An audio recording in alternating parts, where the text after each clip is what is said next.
अभिवादन कार्यक्रम घटना र विचारमा हार्दिक स्वागत छ। म सागर पन्त। राष्ट्रिय अन्तर्राष्ट्रिय घटनाक्रमको प्रस्तुति र विश्लेषण सहितको कार्यक्रम घटना र विचार तपाईले साँझ 7 बजेको समाचारपछि रेडियो नेपालको केन्द्रीय प्रसारणबाट सुन्न सक्नुहुन्छ। साथै एफएम ब्यान्डको 98, 100 र 103 मेगाहर्जबाट एकसाथ प्रसारण हुने कार्यक्रम घटना र विचार हाम्रो वेबसाइट www.onlineradionepal.gov.np मा पनि सुन्न सक्नुहुनेछ।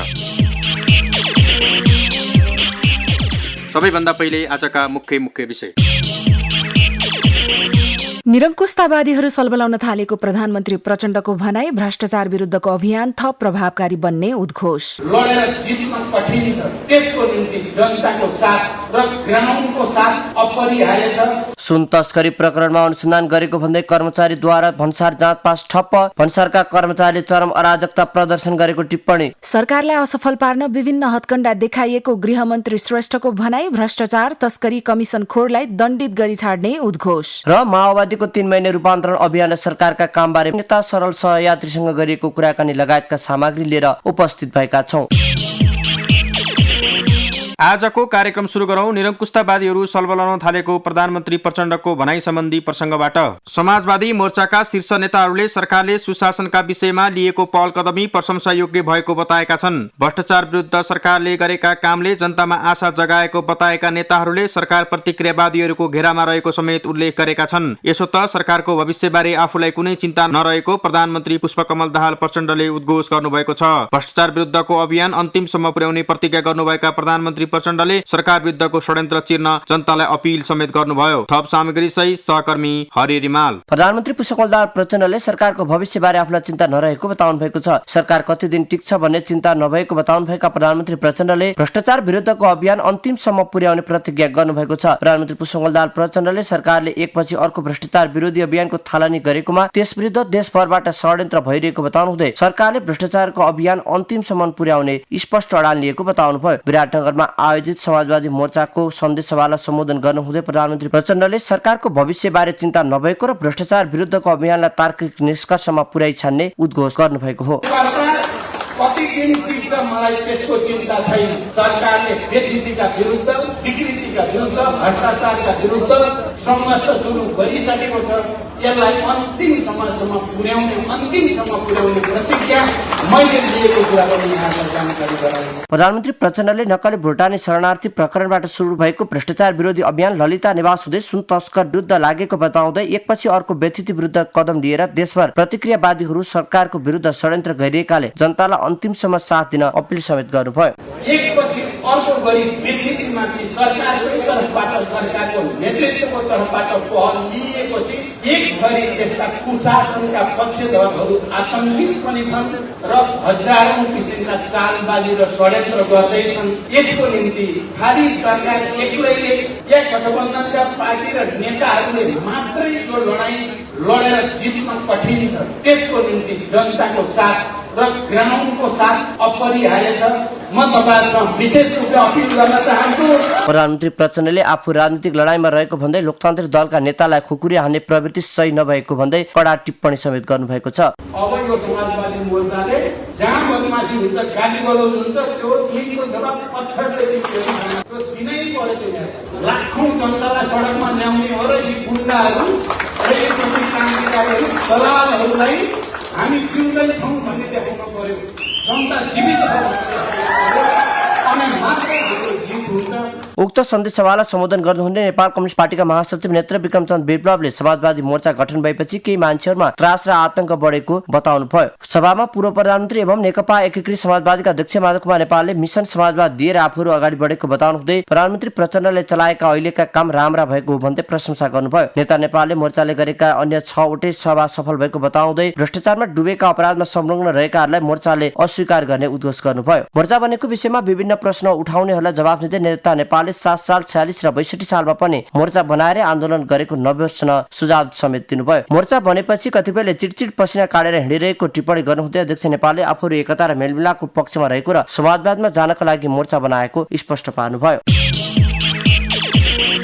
प्रधानमन्त्री पुष्पकमल दाहाल प्रचण्डले श्रम आप्रवासन सम्बन्धी समस्या र तिनको समाधानबारे सरकारवाला निकायहरूसँग छलफल गर्नुभएको छ। वैदेशिक रोजगारीमा रहेका नेपाली श्रमिकले भोग्नु परेका समस्या र त्यसको समाधानमा केन्द्रित रहेर कूटनीतिक नियोगसँग प्रधानमन्त्री प्रचण्डले छलफल गर्नुभएको हो। श्रम आप्रवासनलाई सुरक्षित, मर्यादित र विश्वसनीय बनाउने बताएको सरकारले श्रमिकका समस्या समाधानमा केन्द्रित रहेर छलफल अगाडि बढाएको छ। थप सामग्री सहित सहकर्मी निर्मला घिसिङ। प्रधानमन्त्री पुष्पकमल दाहाल प्रचण्डले श्रम आप्रवासन सम्बन्धी समस्या र तिनको सम्बोधनमा केन्द्रित रहेर विदेश स्थित नेपाली कूटनैतिक नियोगका प्रमुखहरूसँग आज अन्तर्क्रिया गर्नुभएको छ। अन्तर्क्रियामा मागपत्र प्रमाणीकरण, जाँचबुझमा रहेका समस्या, वैदेशिक रोजगारीमा हुने ठगी, कार्यस्थलमा श्रमिकले भोगेका समस्या, मानव तस्करीको समस्या, विदेशमा रहेका कागजातविहीन नेपाली श्रमिकका समस्याका विषयमा छलफल भएको छ। साथै उक्त कार्यक्रममा फ्री भिजा, फ्री टिकटको अवस्था र समस्या, ई भिजा, सिजनेबल भिजाका समस्या, नेपाली कूटनैतिक नियोगको प्रभावकारिता लगायत श्रम आप्रवासनलाई सुरक्षित, मर्यादित र विश्वसनीय बनाउने विषयमा समेत छलफल भएको छ। वैदेशिक रोजगारीमा रहेका नेपाली श्रमिक तथा कामदारहरू र उहाँहरूले भोग्नु परेका समस्या र त्यसको समाधानमा केन्द्रित रहेर 2 दिने उच्च स्तरीय अन्तर्क्रिया आजबाट शुरू भएको हो। आज र भोलि गरी 2 दिनका लागि आयोजना गरेको अन्तर्क्रिया कार्यक्रममा 13 देशमा क्रियाशील कूटनैतिक नियोगका प्रमुखहरूको उपस्थिति रहेको छ। नेपालको श्रम आप्रवासनका मुख्य 10 गन्तव्यमा कतार, मलेसिया, साउदी अरब, संयुक्त अरब इमिरेट्स, कुवेत, बहराइन, दक्षिण कोरिया, ओमान, जापान, रोमानिया रहेका छन्। कार्यक्रममा नेपाली श्रमिकले वैदेशिक रोजगारीका क्रममा भोग्नु परेको विभिन्न समस्या उल्लेख गर्दै त्यसको समाधानका विकल्प उक्त कार्यक्रममा प्रस्तुत गरिएको छ।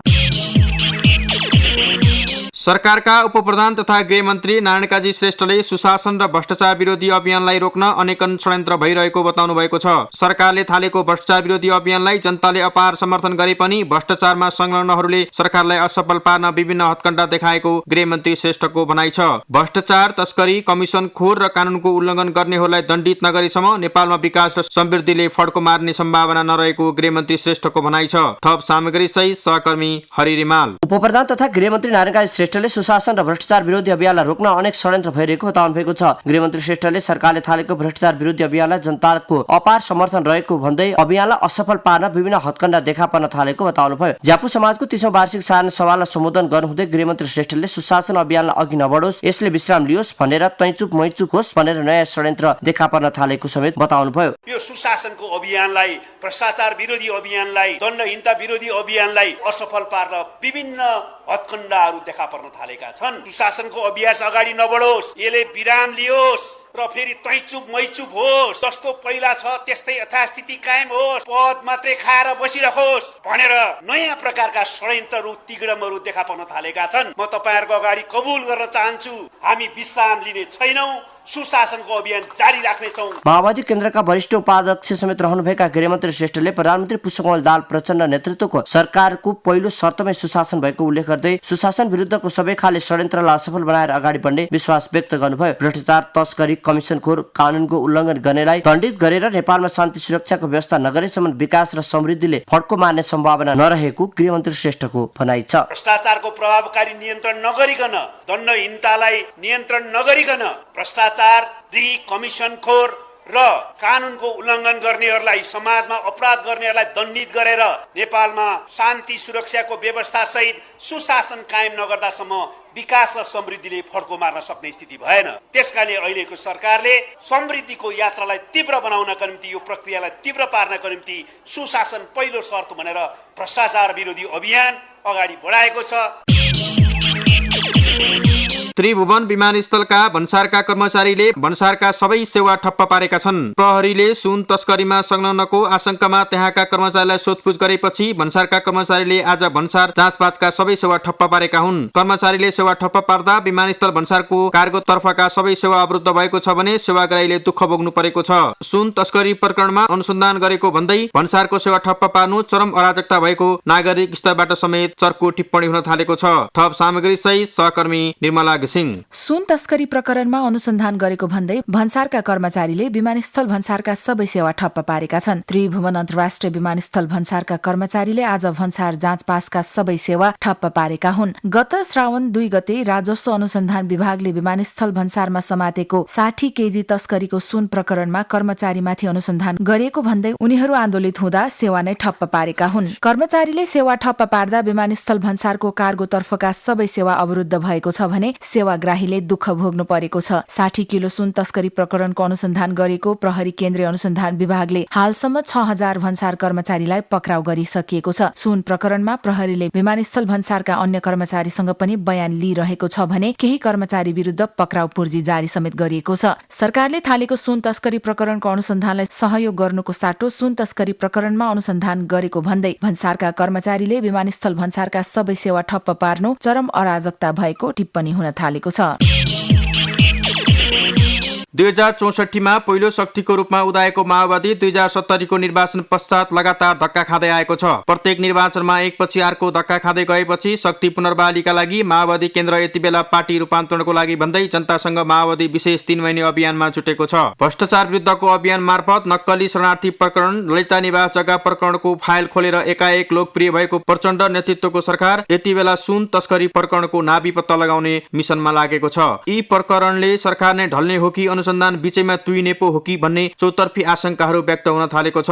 प्रधानमन्त्री प्रचण्डले भ्रष्टाचार विरुद्धको अभियानलाई असफल पार्न निरन्तर षड्यन्त्र हुँदै आएको बताउँदै आउनु भएको छ। आज हामीले माओवादी केन्द्रका बागमती प्रदेशका अध्यक्ष सरल सहयात्रीलाई जनतासँग माओवादी विशेष 3 महिने अभियान, जनताको चासो र चिन्ता, सरकारको भविष्य लगायतका विषयमा कुराकानी गरेका छौं। हामीले उहाँलाई कस्तो चल्दैछ माओवादी रूपान्तरण अभियान भनी प्रश्न गरेका छौं। पार्टी संगठनको सुदृढीकरण गर्ने अभियानै अहिले भइराखेको छ। जनताको स्तरमा पुग्ने गरी सामान्यतया गएको त छ, तर जनस्तरको अभियानमा पुग्नको निमित्त अहिले पार्टीभित्रको संगठनात्मक सुदृढीकरण र जागरण, स्कुलिङ लगायतका कार्यक्रमहरू चलिरहेका छन्। अहिले तपाईहरू पार्टी रूपान्तरण अभियानको क्रममा जनताको बीचमा हुनुहुन्छ। जनता तपाईहरूको अभियानबाट कतिको उत्साहित भएको पाउनुभयो? अहिले जनतासँग हामीले अन्तर्क्रियात्मक लेभलमा गइसकेका छैनौँ, तैपनि हामीले जे अभियानहरू सुरुवात गरेका छौँ, सामाजिक क्षेत्रको एउटा सिम्बोलिक सुरुवात गरेका छौँ, हामी समाजमा पुनः फर्किन्छौँ भनेर जनताहरूको प्रारम्भिक उत्साह छ। माओवादीलाई माओवादी जस्तो होस् भन्ने जनताको चाहना हो। जनतालाई अविश्वास पैदा भएको भनेको माओवादी जस्तो रहेन,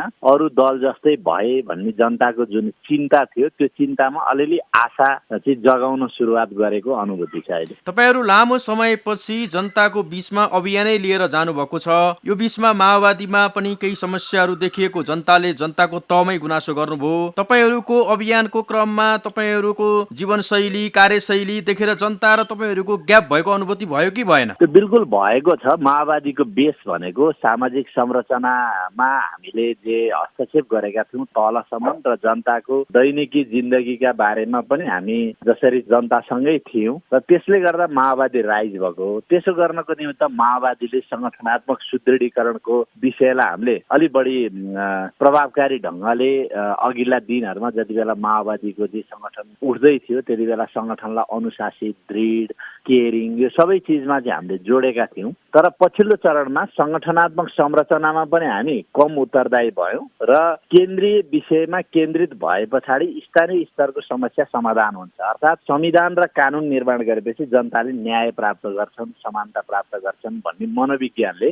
माओवादीलाई केन्द्रतिर बढी केन्द्रित गर्यो र त्यसले गर्दा जनतालाई त्यो जनताको सामाजिक संरचनामा जसरी हामी सहभागी हुनुपर्ने हो त्यो छुटेको थियो। त्यो छुटेको कुरालाई जोड्न खोजेका छौँ, त्यही कुरालाई हामीले रूपान्तरण गर्ने भनेपछि माओवादीले 2064 सालमा पहिलो शक्तिको रूपमा उदयमान हुँदा त्यसको जुन जाजल्यमानता थियो 2070मा आइपुग्दा त्यो बिस्तारै बिस्तारै धक्का खाँदै यो स्थितिमा आइपुग्यो। यसमा पार्टी चुक्नुको मुख्य कारण यो अभियानबाट पत्ता लाग्ला, रोग पत्ता लाग्ला माओवादी भित्रको? हामीले रोग एक प्रकारले पत्ता लगाइसकेका छौँ। रोगको दुईटा कारण के हो भने माओवादीले आफ्नो आन्तरिक सङ्गठनभित्र जसले पार्टीलाई ह्यान्डल गर्ने हो त्यो भित्र नै न्याय गर्न सकेन। न्याय गर्ने भनेको विधिले हो, पद्धतिले हो, अनुशासनले हो। त्यसकारण सङ्गठनात्मक अनुशासन, विधि, प्रक्रियालाई व्यवस्थित ढङ्गले लैजानको निम्ति माओवादी चुक्यो। त्यसकारण सबभन्दा पहिला माओवादीले आफ्नो सङ्गठनात्मक सुदृढीकरण, विधि, पद्धति र न्यायको सिद्धान्तलाई स्पष्ट हुने गरी अगाडि जानुपर्छ भन्ने कुरा हामीले फाइन्ड आउट गरिसकेका छौँ। नम्बर 1। नम्बर 2 कुरा, माओवादी पार्टी वैचारिक मार्गदर्शनमा एकदम स्पष्ट थियो। वर्ग कुन हो माओवादीले टेक्ने, लड्ने कसका लागि हो, काम गर्ने कसका लागि हो भन्ने कुरा माओवादी स्पष्ट थियो। त्यति बेलासम्म हामी बोल्दै थियौँ। जुन बेलाबाट हामीले त्यो कुरा चुकायौँ त्यस पछाडि कमजोर भएका हौँ। तेस्रो कुरा, माओवादी सामाजिक संरचना, जनताका सामाजिक, सांस्कृतिक र दैनिक जिन्दगीका चाहिँ समस्या, अप्ठ्यारा, असमानता विभेदसँग थियो। त्यो कुरा हामीले यी विभिन्न कारण, अघि मैले भनेका कारणहरूले टुटायौँ। त्यसकारण यो रोग चाहिँ हामीले अलरेडी पत्ता लगाइसकेका छौँ। तर यसलाई उपचार गर्नको निमित्त हामी आफूले आफूलाई उपचार गर्न पर्ने, माओवादी कार्यकर्ता नेताले आफै नै उपचार गर्न पर्ने र जनतासम्म पुगेर हामीले त्यो कर्मलाई निरन्तरता दिनपर्ने चुनौती छ। त्यो चुनौतीको हामी सामना गरिराखेका छौँ। अलिकति सरकारको कुरातिर जाउँ। सरकारले पछिल्लो समय भ्रष्टाचार विरुद्धको जुन काम कारबाहीलाई आक्रामक रूपमा अगाडि बढाइराखेको छ, यसले एक प्रकारको सरकारप्रति जनताको जनविश्वास पनि पैदा भएको देखिन्छ। तर माओवादी नेताहरूको जीवनशैली, कार्यशैली, काम गर्ने तौल तरिका माथि अझै पनि जनताले शङ्का गरिराखेका छन् क्या?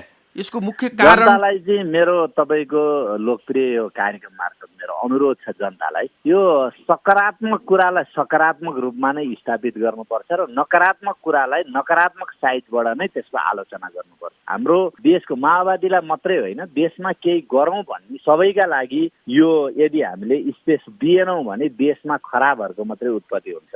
माओवादीले अहिले गर्न खोजेका कामका बारेमा, यसको बारेमा छुट्टै मूल्याङ्कन गरिदिनु पर्यो सबैले र अरूका बारेमा पनि। तर हामी कहाँ के भइदियो भने हाम्रा मसिना कुराहरू, अहिले तपाईँले सङ्केत गर्न खोजेका कुरा, नेताहरूका छोराछोरीको विषय उठ्यो, हिजोको ककासकाजी घटनाहरू आए भन्ने कुराले अध्यक्ष कमरेड प्रचण्ड माओवादी नेतृत्वको सरकारले गर्न खोजेका कामहरू माथि नै पर्दा डाल्ने गरी चाहिँ जे कुराकानी सुरुवात गर्न खोजिन्छ त्यो चाहिँ नेपाली समाजको नकारात्मक चिन्तनको प्रभाव। त्यसले गर्दा मेरो अनुरोध के छ भने माओवादी पार्टीले गरेको वा यो सरकारले गरेका या अरू जो कसैले गरेका सकारात्मक कुरालाई त्यसलाई स्पष्ट ढङ्गले त्यहाँ कुनै मिसावट नगरिकन धन्यवाद दिने बानी गरौँ र त्यसलाई प्रमोसनै गरौँ र त्यहाँ भएका नकारात्मक कुरालाई फेरि छुट्टै ढङ्गले त्यो प्रति पनि निर्ममतापूर्वक आलोचना गरौँ, त्यो प्रति पनि लडौँ। एक अर्कालाई मिसाएर तपाईँको चाहिँ त्यसलाई दुर्गन्धित हुने काम नगर, त्यो कुरा चाहिँ जनताले पनि समाजले पनि बुझ्नुपर्छ। सरकारले अहिले राम्रो काम गरिरहेको सन्दर्भमा सरकारका विरुद्ध पनि घेराबन्दी भयो भनेर माओवादी केन्द्रकै जिम्मेवार नेताहरूले भनिराख्नु भएको छ।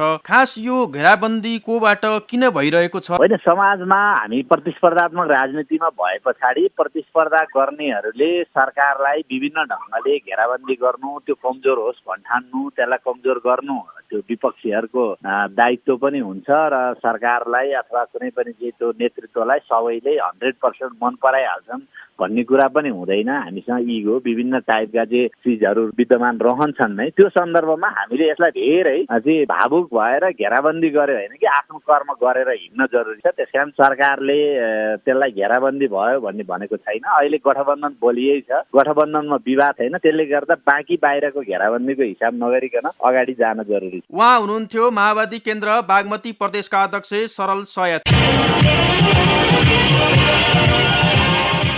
हवस् त, यिनै विषयका साथ आजलाई कार्यक्रम घटना र विचार यति नै। भोलि विविध विषयका साथ उपस्थित हुने नै छौँ। तबसम्मका लागि कार्यक्रमबाट सहकर्मी निर्मला घिसिङ र हरि रिमालसँगै कार्यक्रम संयोजक म सागर पन्त बिदा हुन्छौँ। नमस्कार।